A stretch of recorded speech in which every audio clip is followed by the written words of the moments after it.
All right, welcome back to Unleashed, the most legit Celtics podcast in the game, episode number 73 today.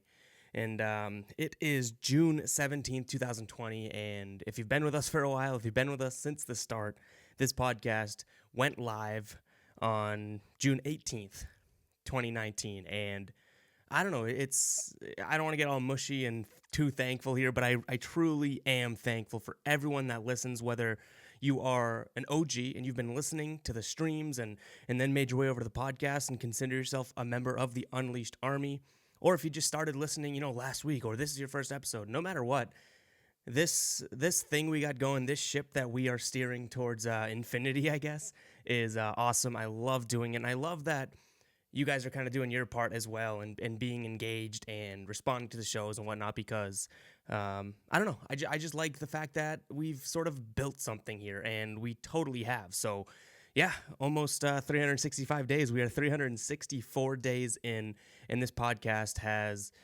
surpassed what I would have thought it would have done in its first year. So I'm very excited about that, even with all of the all the wrenches thrown into the system here. We had coronavirus, we have everything going on in the world. It's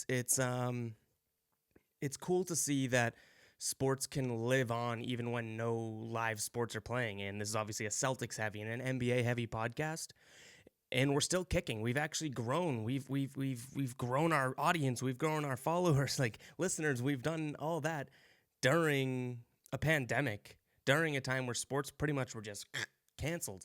So I guess I owe all that to you guys because, I don't know, you've made it easy, I guess is what I'm trying to say. So I know I said I wasn't going to get all mushy and I wasn't going to get too thankful, but I just spent like a minute doing that. But again, it really is from the bottom of my heart thankful for what we've done and for your end of the bargain because you've definitely done a great job with that as listeners. So awesome. We got episode number 73 today, and we got a decent amount to talk about. With the NBA coming back, we still have some drama now. Jayson Tatum, a little bit of drama there, and then we have Marcus Smart absolutely getting shafted in the odds for Defensive Player of the Year. But before we get to that, I did want to mention the giveaway we have going on right now, and I've been pushing this like you read about or like you listen about. How about that? But this giveaway, we are giving away an official NBA jersey. We're going on fanatics.com. I'm going to buy you a jersey, no matter what team, player, throwback jersey, anything like that. You guys get to pick, and I'll ship it to you, and all expenses there covered by the show. The way to enter that, go to my Twitter page, @FGuyBoston. It is my pinned tweet. All you got to do is retweet that tweet. Follow me, follow the podcast. All the instructions are there if you're not listening too closely. And then you just got to send me a DM of proof that you've subscribed to the podcast on Apple Podcasts. And if you don't have an Apple device, if you are not an Apple Podcast listener, just DM me. Say you've done the other things, and we'll figure out something you can do and substitute. But I haven't released the date of when we are going to announce the giveaway winner yet. So I'll leave that to the end of the episode. But you have the details, how to enter. I suggest if you aren't entered, go and do that. So many people you messaged me, or so many of you messaged me saying, I've already done all three of these things, so can I be entered? And I'm like, yeah, it's not just new people. Or I've gotten non-Celtics fans being like, hey, like, if I win, I want a Spurs or Heat or a Magic jersey. Can I enter? I'm like, yeah, like, this isn't exclusive just to Celtics fans. Like, I want to give back. I feel grateful that this podcast has put us in a position to give back. So I'm doing that, and it's a great giveaway. Obviously, hundreds of dollars of value in this giveaway, so I'm pretty pumped for that. So why don't we get into the episode now? We got the first thing we're talking about is Kyrie Irving. Like I said, then we're going to move on to Jayson Tatum, and then we're going to talk about Marcus Smart and the Defensive Player of the Year odds. But starting with Kyrie Irving, I'm going to get it out there. I don't want to hear the people saying, geez, Ev, you certainly talk about Kyrie a lot. For someone that says he's not in your head, you talk about him a lot. Kyrie Irving isn't living in my head, okay? He's not rent-free in my head. If anything, he just burglarizes and breaks into my head every now and then because I don't wake up in the morning saying, I wonder what Kyrie Irving's up to. But I do find myself many mornings going on social media, turning on the TV, going on the internet, seeing Kyrie Irving's name. So he's just forcing his way into my mind. It's not that, I can't get over him or all those Nets fans saying like, oh, Celtics fans, you're so butthurt about Kyrie. Ugh, I don't even want to respond to those idiotic takes anymore, but we do have Kyrie Irving news. So if you hadn't listened to the last episode, the NBA is coming back on July 31st. Now, Kyrie Irving is one of, I would say one of a handful. I know there's rumors about a bunch of players that agree with him, but the big names I know, Kyrie Irving and Avery Bradley, but we're going to focus on Kyrie. Kyrie Irving has caused a stink about that. He doesn't want it to come back. And the funny part about this, so I'll just jump right to the chase here. Kyrie Irving is saying, with all the social injustice and police brutality in the world, we should take a stand, and we shouldn't just go back to playing our sport. If you want to hear my take on all of that and everything that's going on, all the shitty stuff that's happening right now, please go listen to, I think it was 2 episodes ago. I give my whole take on that. So I don't want to divulge or dig into it too much here. But that's what Kyrie Irving's, and I'm using air quotes here for the sole listeners, that's what he is using as his excuse for why he doesn't want the NBA to come back, right? Which is fine. If that's the case, like if that's the only piece of the puzzle, I'd be like, okay, you know what? Kyrie Irving, you suck, honestly. I hate you, but you're trying to do something. You're trying to lead a movement. Fine.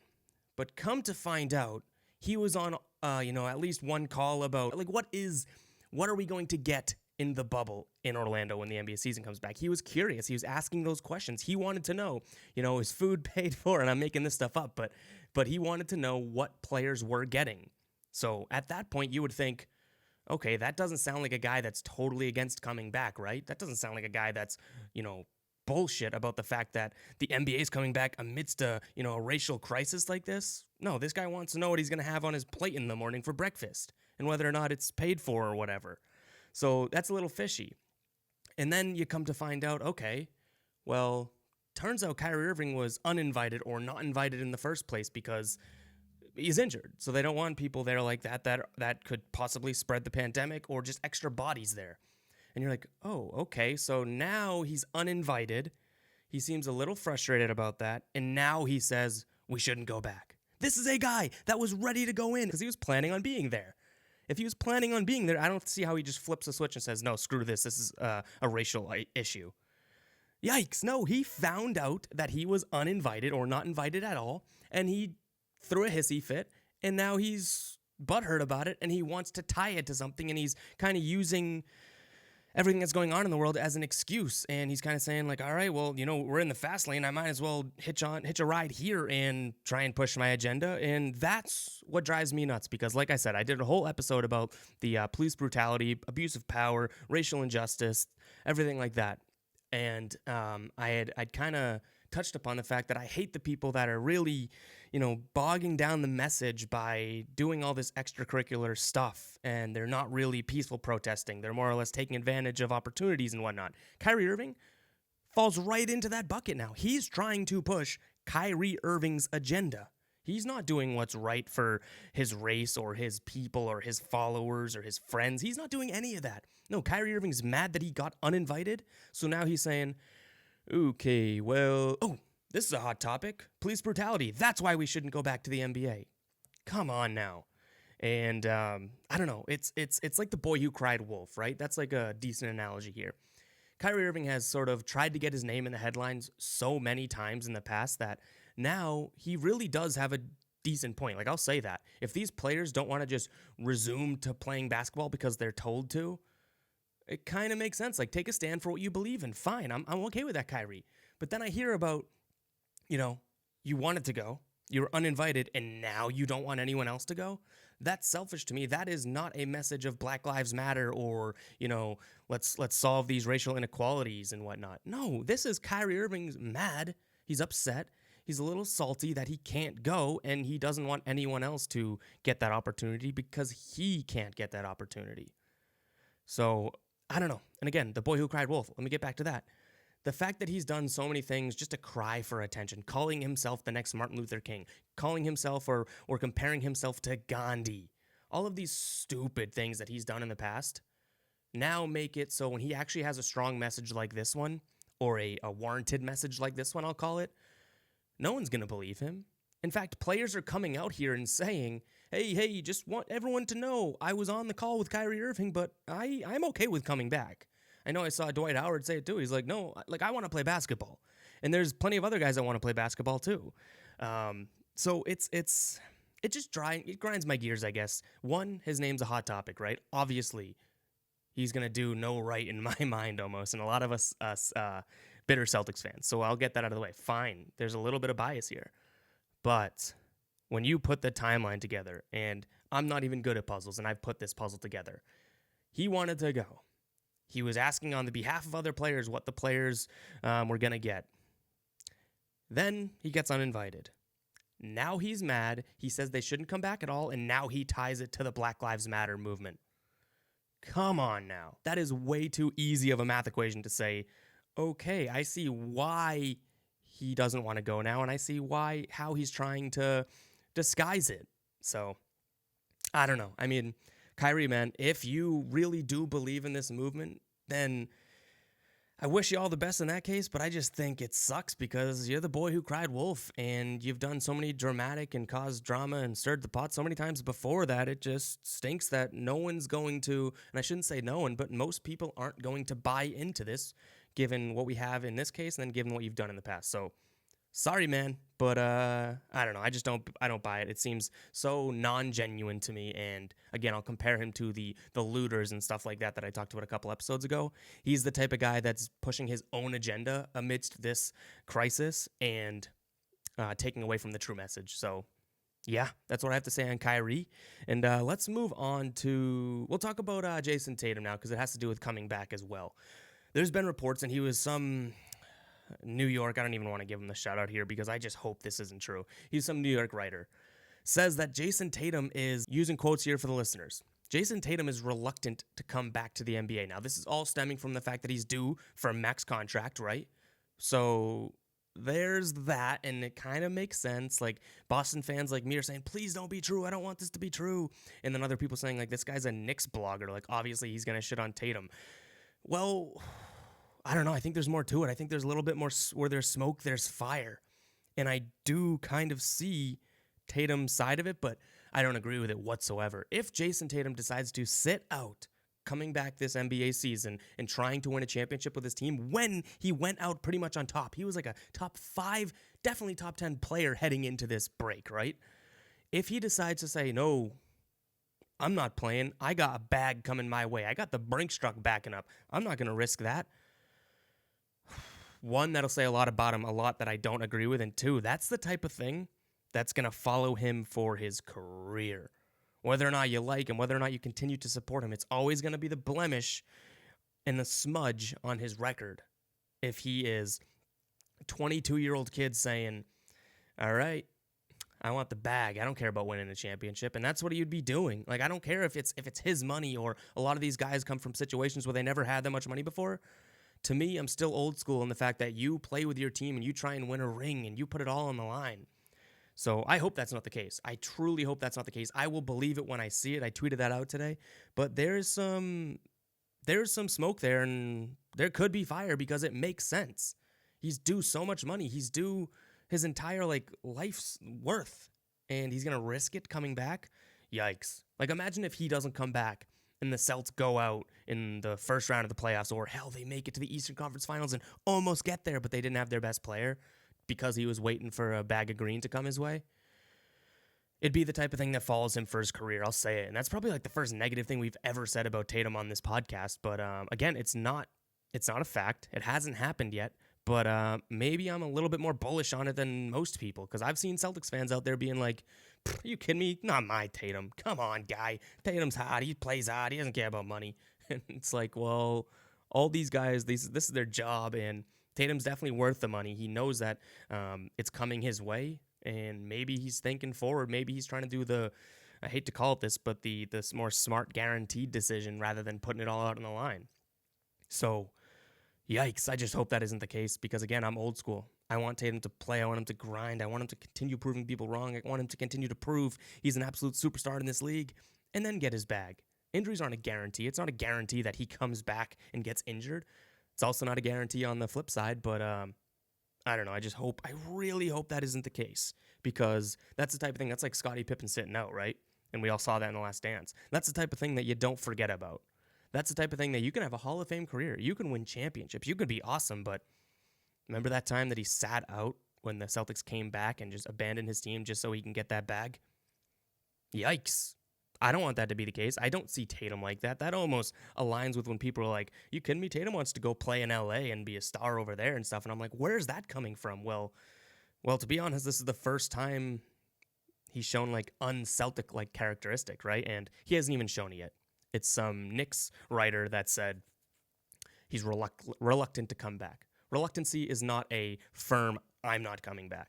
So we'll see it play out, but I did want to get the thoughts out there. Like, please don't let this be the case. Like, please don't let this be the case, because he's too much of a franchise player and a true Celtic already that this would just be a blemish on his career and the type of thing you don't forget about, unfortunately. But let's move on to another Celtic. I love that we have a few different topics, few different hot topics to talk about this episode. So let's move on to Marcus Smart. Now, I read this article on Dante Turo's website. Check him out, Dante on Deck on Twitter, host of the Chasing Banners podcast. I just guested on that show a couple episodes ago, so go check it out. Your boy was on the show. But yeah, Dante wrote the article about how Marcus Smart just continues to get disrespected. And what he was talking about was the fact that Marcus Smart is plus 10,000 to win Defensive Player of the Year. Giannis Antetokounmpo slayed the name. Giannis Antetokounmpo was minus 230. Anthony Davis was like plus 150. Rudy Gobert was like plus 2,500. And then at plus 10,000, you had Beverly, Embiid, Leonard, Marcus Smart, and then I believe there was just 6 others. Like they're lumping them into that plus 10,000 grouping. That is, these guys aren't going to win it, but they deserve to be on the list. Complete spit in the face in terms of Marcus Smart. Now, maybe not for the AD, Gobert, and Giannis bid, right? Like, fine, those guys are unreal, but what I saw was a true disrespect, and I haven't really totally seen too many people saying this, but the Embiid being at the same level as Marcus Smart, and hell, throw in the fact that Embiid's at the same level as Patrick Beverly and Kawhi Leonard as well. I think Joel Embiid is one of, if not the most overrated defender in the NBA. Like, I do. I think he's slow. Just because he's a big 7-foot strong guy, like, I don't think he's a good defender. He's tall, he's beefy, he's strong, sure. But he's got slow feet. He bites into pump fakes. He's got terrible positioning. He's stuck in mud. And this is one of those hills that I die on. So, like, every time I'm watching Embiid, even though I like him, like, I love Embiid, but I'm always watching to be proven right that, see, that was a bad defensive play. Oh, there's another one. He's an overrated defender, yada, yada, yada. So, It's just kind of a spit in Marcus Smart's face to say, yeah, you're on the same level as Embiid. And it's a spit in his face to say, you don't have a chance at winning this. Those plus 10,000 guys, they don't have a chance at winning this. Giannis at minus 230 or whatever, like, who do you think's going to win? And it drives me nuts because Giannis on that list, actually in the NBA, screw the list for a second, Marcus Smart is the most unique defender in the league. And hell, I'd put him up there with unique defender all time. One of the most unique defenders all time. He is not just a guy that, okay, let me cover my man and make sure he doesn't score. Marcus Smart is so much more than that. He covers the arena all at the same time. It's like he covers everyone on the floor, and he's a defensive general out there and communicating. Marcus Smart makes plays. He is a defensive playmaker, which is so rare. And I kind of want to draw this sort of comparison here. Stick with me for a second. When they were both on the Celtics, Avery Bradley and Marcus Smart, right? Avery Bradley was probably the best on-ball defender, and he might be a better on-ball defender than Marcus Smart, but that's what he is, an on-ball defender. You know, someone's dribbling the ball at point guard. Avery Bradley is in his grill. He's not letting him go side to side. He is stopping him in his tracks. Marcus Smart can do that too, but what Marcus Smart also does is 3 passes away, ready to take the charge, getting the ball back, just ripping it out of guys' hands. Like, he's a defensive playmaker, and very rarely do you see a direct equation, a direct result of a defensive play result in a bucket. And I know, defense results in offense. Bullshit. No, I'm talking about an actual just like steal resulting in an offensive 2 points, not like a big-time defensive stop and then a 20-second offensive possession that results in a bucket. I'm talking about a couple of years ago when they're playing the Rockets, right? I think it was around Christmas time. Marcus Smart's covering James Harden. The Celtics are down. They need buckets, but it looks like it's, the game's gone. James Harden's getting the inbounds pass. Marcus Smart, 2 plays in a row, draws an offensive foul from James Harden before the ball is even inbounded. Let me read the list of guys that can do something like that. Never mind doing it twice in a row in a crunch time situation. I'm going to pull out the list here. Wow, that list is pretty short. That list, there's one name on it, Marcus Smart. Defensive playmaker, and I feel like people forget that. I feel like they think, oh boy, I wouldn't want to be covered by Marcus Smart. That's like not even at the top of his list of defensive ability. Marcus Smart's the perfect guy where all of a sudden he comes over for a double team and they force a spin into him, and then within seconds, boom, He's stealing the ball, or he's diving for a ball and tapping it off someone's shoe like he did against the Clippers, and it goes out of bounds, resulting in an offensive possession for the Celtics. He somehow makes plays on defense. He doesn't just stop offensive plays on defense, which it's crazy to me. It's crazy to me. You know, Giannis, AD, Rudy Gobert, they're amazing defensive players, the best in the league. But they aren't as three-dimensional as Marcus Smart. Marcus Smart is like 99-dimensional. So there's disrespect. I'm with Dante on this one. There is disrespect coming Marcus Smart's way because, sure, he's a guard, and, you know, guards rarely win Defensive Player of the Year. But to put him in the grouping of, yeah, this guy's not winning it, the plus 10,000 grouping, those are guys that just, you know, hey, we'll put them on the list, but no way they're winning it. That's just a disrespect. That is Marcus Smart staring down Vegas, and then all of a sudden a big loogie just goes right in his face because I don't think he's any worse of a defender than Giannis, AD, Rudy Gobert. Maybe they might be bigger names, but damn. I mean, in all fairness, Rudy Gobert pretty much shut down the whole league, so maybe he's the only one that we can say is justified. But no, in real talk here, it is disrespect because I think you got two things. Him being in the list of guys that aren't going to win, and then being on the list tied with Joel Embiid is an absolute slap in the face.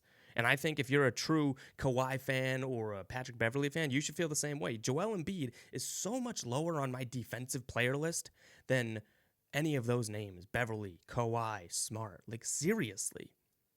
And I don't know. Like I said, that Embiid take, that's a hill I'll die on. I've said it for a while now. I've probably said it on this show, but now Marcus Smart's thrown into the mix, and it fires me up just a little bit more. But either way, it is what it is. He's not going to win Defensive Player of the Year, even though in my mind he definitely deserves it. And you can't just keep giving it to the big shot blocker, even though it's a flashy play. But these guys are mainly jumping up and swatting the ball so far out of bounds that the other team still gets the ball back. So I don't know. Maybe it's my bias of Celtics fan, but that's my story, and I am sticking to it. So that'll do it for the content of the show. I do want to give some more of the giveaway details here. So, like I said in the start of the show, this giveaway is big for me, guys, just in terms of appreciating the fact that we're in a position where I think it's, you know, mutually beneficial for us to have an expense like that, have hundreds of dollars going out to one person, and really giving back to you guys, the Unleashed Army. So I do want to say again, and I know I harped on at the beginning of this episode, thank you if you have joined. Thank you even if you've just listened and you're not interested in the giveaway. Big time thank you episode. But I want to give the date of when this giveaway is going to be announced. And I haven't made that clear. I've kind of kept you on pins and needles, but this giveaway will be announced on Twitter on July 1st, 2020. So it gives people enough time to still join. I've gotten so many messages, hey, is the giveaway over yet? Like, can I still join? It's like, this is a big enough deal to me that I didn't want to say, hey, I'm going to do a giveaway for a day. I want to get as many people involved as possible and then essentially give the most amount of people I can the opportunity to, or give back to the most amount of people I can, give them that opportunity. So thank you guys if you have joined. I'll just hash it out one more time. All you have to do, go to my Twitter, EvGuyBoston on Twitter. My pinned tweet, all you got to do is retweet that tweet and then click the picture. It's the instructions. Follow me, follow Ev Unleashed, which is the show's Twitter, and then just subscribe on iTunes and send me that DM with a screenshot showing that you subscribed. If you don't have an Apple, if you don't have an iPhone, if you don't have an Apple product and you don't listen to your podcast on Apple, just message me. We'll figure something else out based on the devices you have kind of in substitution for that. But that'll do it for episode number 73. I can't believe it's been a year, guys. It's been a year, and funnily enough, I didn't even make the connection, but shit, we might as well just call this like the 1 year anniversary giveaway because it's the biggest giveaway we've done, and I don't know, it's monumental to me. And one thing I'll always say, and I know I'm rambling here, give me 2 more seconds. The great thing is that I told you guys from episode 1, this is going to be a multiple times a week on average show. I don't want to just do the weekly show. There's more to talk about than that. There's more to talk about than just reacting to games, which we sure have shown since games have shut down. We've stayed consistent with this show, but there's 52 weeks in a year, right? This is episode number 73, and we're not even at the full year mark yet. We did it. We did it, and I'm glad that we did. I'm really, really pumped to see where this show's going. I'm very excited. I love jumping on here, talking with you guys, and I've gotten the messages from you guys. We will get back to some of these live shows. I know that that's an off-season thing that we did, and this has technically been a mini off-season, but we'll get back to it. I love doing those live shows. Obviously, the live streams after Celtics games are completely separate, but the weekly live shows for this show as well, I'm pretty pumped to get back to. So, guys, I just want to say one more time, thank you very much. If you're watching on YouTube, please subscribe to the channel and like the video and comment down below what you think of Tatum. Do you really think he's going to do this? Do you think he's going to sit out just for the bag?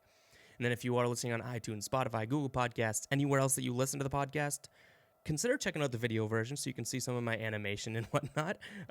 But if you do exclusively just listen, please make sure you're subscribed on iTunes, rating and reviewing. Same thing on Spotify. Follow along, Google Podcast, everywhere else, guys. You've done your part so far. I've continued to do mine, and this has been an awesome community that we've built. Unleashed Army to the moon. I'll catch you in the next episode.